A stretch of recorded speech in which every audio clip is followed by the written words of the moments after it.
Happy birthday to you.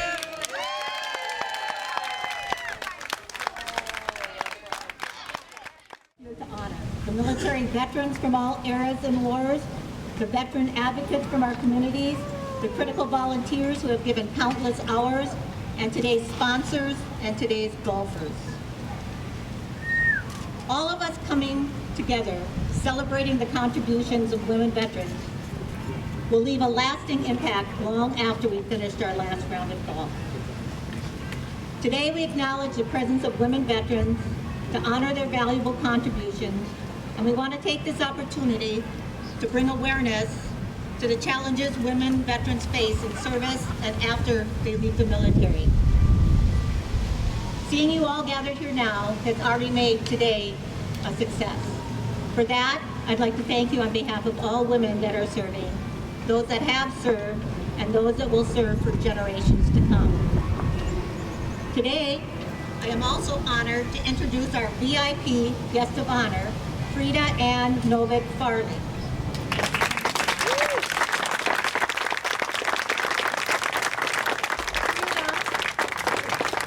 Frida is a Navy veteran, and last week on June 14th, Flag Day, she celebrated her 102nd birthday.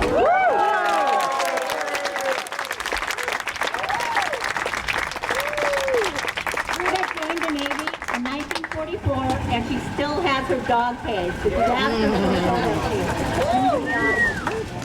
And now I'd like to welcome Ann Burke, the mayor of Woodbury, to say a few words.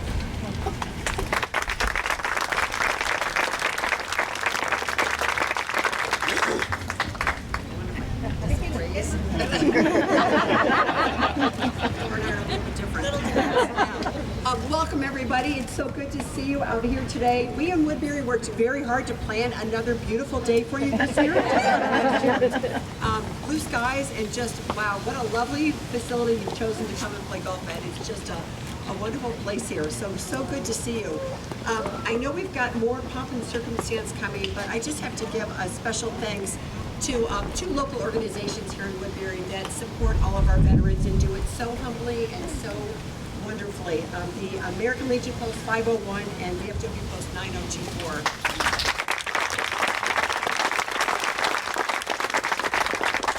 If you haven't yet had the opportunity to check out Woodbury's Veterans Memorial, it's located basically at the corner of Valley Creek Road and Radio Drive, right by City Hall. It is a beautiful memorial, and we have our American Legion and VFW Post to thank for a lot of the great work they do there. So if you got a little extra time, stop by there later today. But just, again, congratulations and thank you to all of you that have served our wonderful country. It is just, we're just so blessed to have you all provide freedom for those of us that live in this country. And just to wrap up very briefly, I'm going to change the words of this song. Many of you know this song by Lee Greenwood, but as we here we're to honor our women in military today, I just want to say that I'm proud to be an American where at least I know I'm free. And I won't forget the women who served who gave that right to me. And I'll gladly stand up next to you and defend her still today, because there ain't no doubt I love this land. God bless the USA.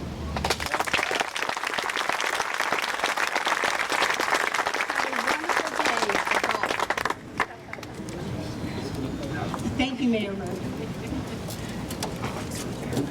Today we are thrilled and excited to have Brigadier General Carol Eggert be our keynote speaker tonight at the program. General Eggert will now give a few welcoming remarks, and I'll introduce her more thoroughly tonight at the program. General Eggert, please.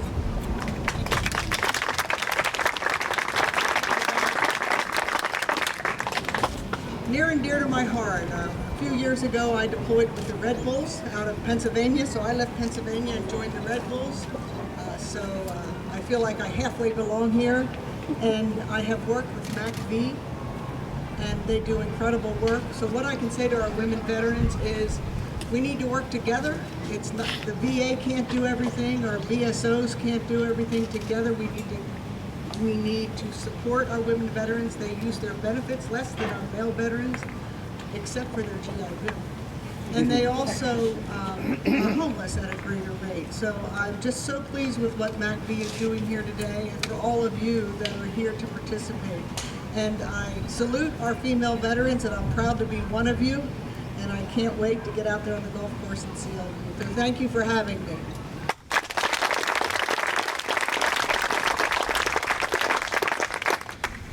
Thank you, General.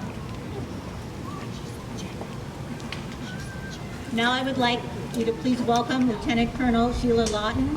She's a regional coordinator for the Institute of Healing of Memories, Minnesota, and she will conduct the blessings to honor our veterans. So please stand for the invocation.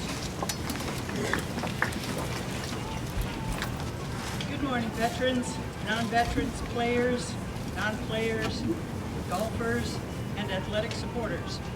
It's so good to see you on this warm morning. You're showing a lot of dedication to be here today, but not quite as much dedication as our women veterans.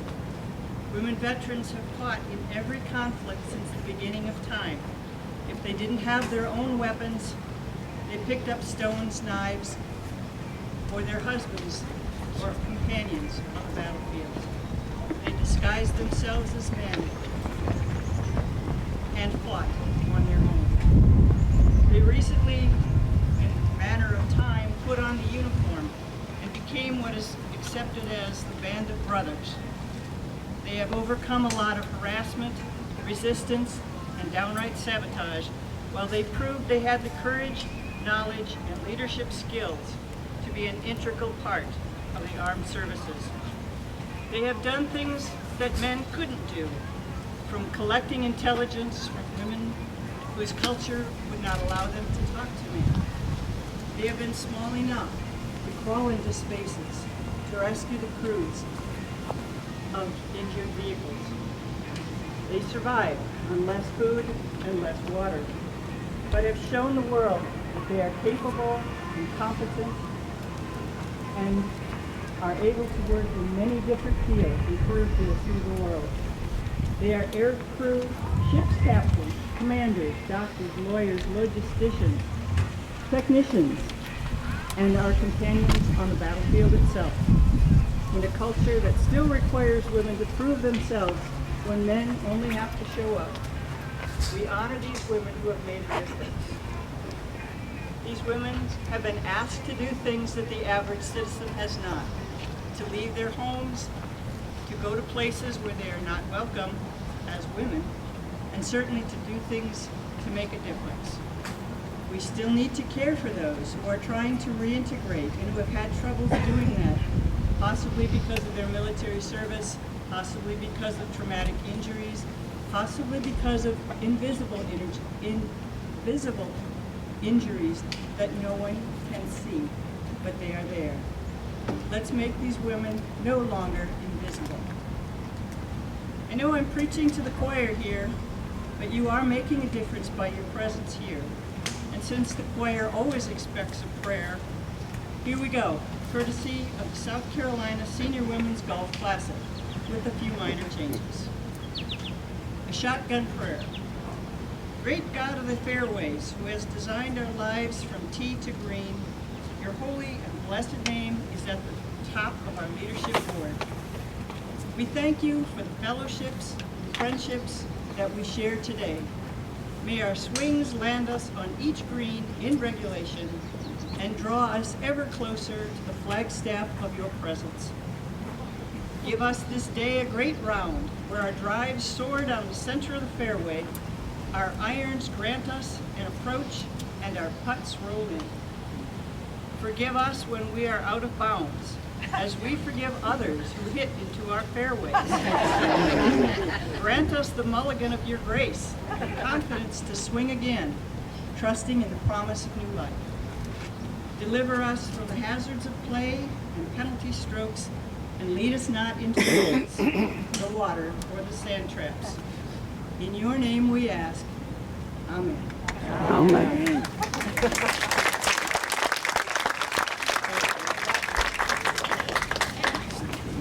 Please remain standing now for the posting of the colors.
Over the past 200 plus years, our nation has fought many battles.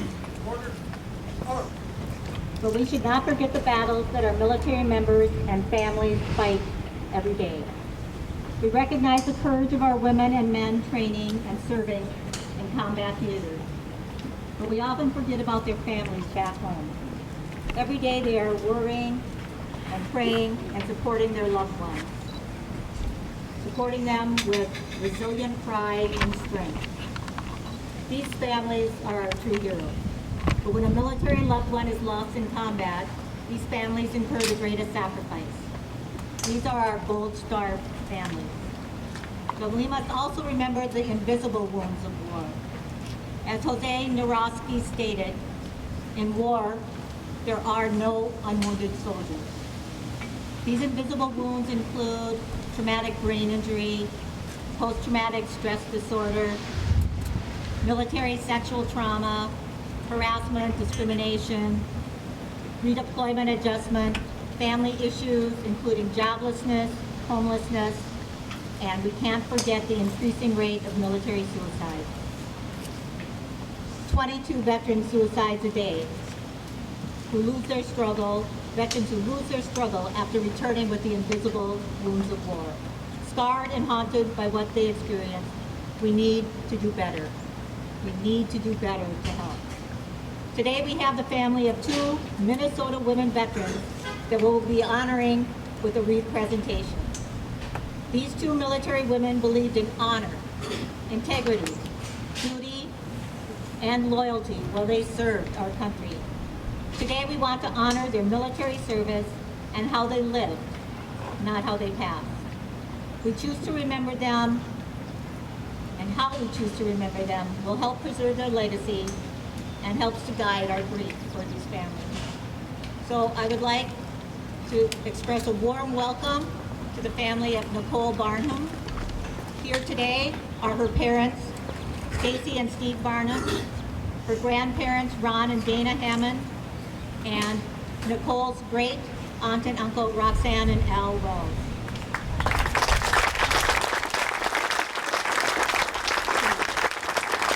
Nicole graduated from Anoka Senior High in June of 2015, and she left for basic training at Fort Jackson, South Carolina, and then attended her AIT at Fort Lee.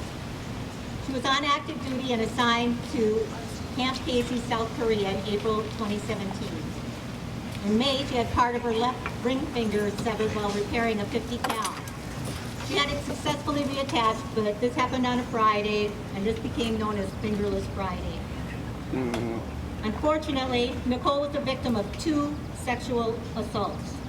She reported both and asked for and was granted an expedited victim transfer. It took 82 days for the transfer to process, and during that time she was bullied, harassed, and lived in the same barracks as her assailant. December 2017, Nicole transferred to Fort Carson, Colorado. On January 23rd of 2018, she was informed that she would have to return to Korea for the court-martial of one of her assailants.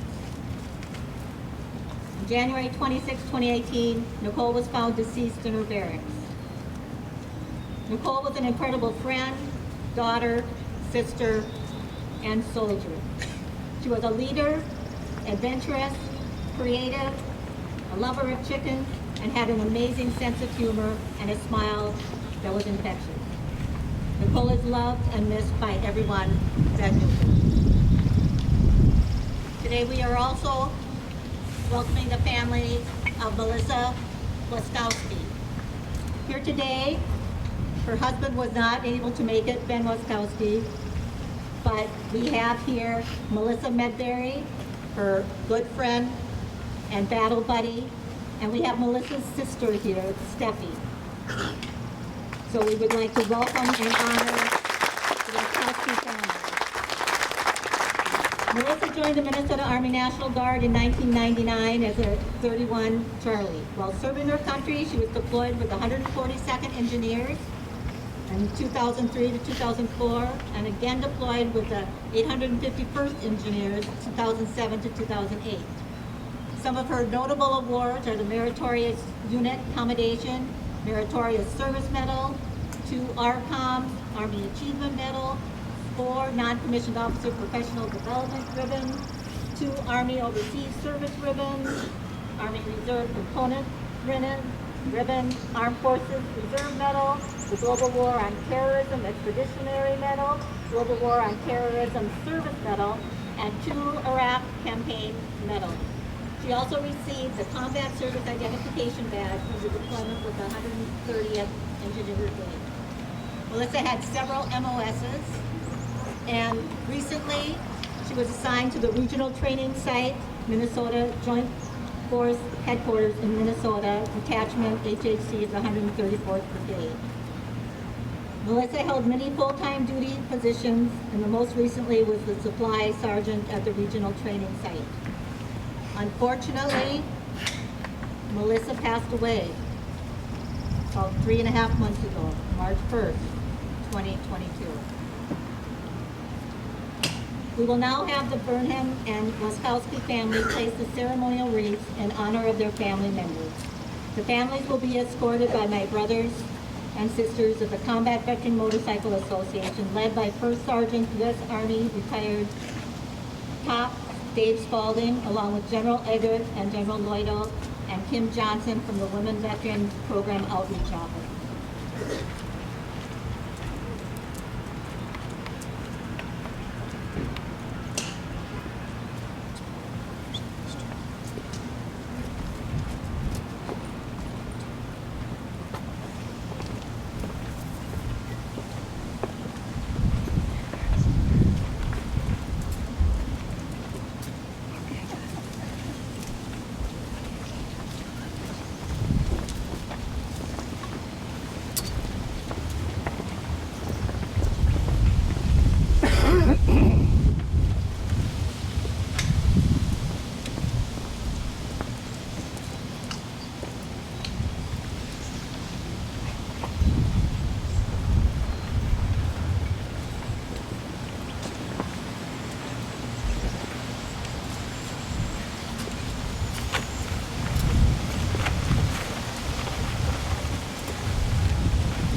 Okay,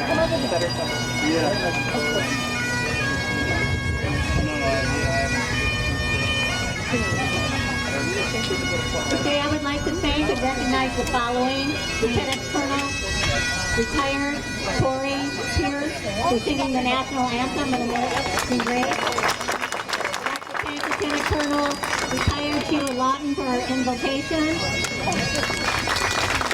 Andrea O'Gorman, Pipe Sergeant, Quincy's Metro Pipe Band.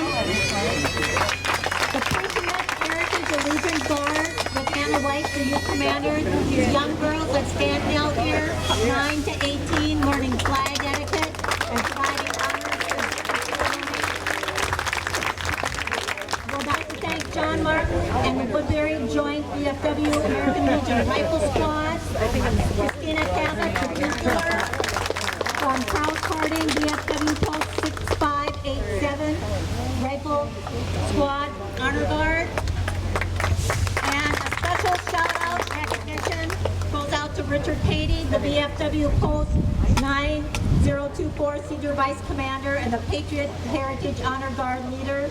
Richard organized and directed the opening ceremony, and he was the creative force behind creating these memorials and the memorial table for the Burnham and Waskowski family. If you haven't had an opportunity, please take some time to visit these memorials.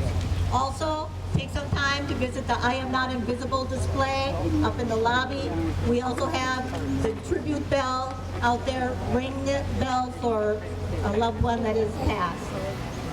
Thank you all for coming today. I hope you enjoy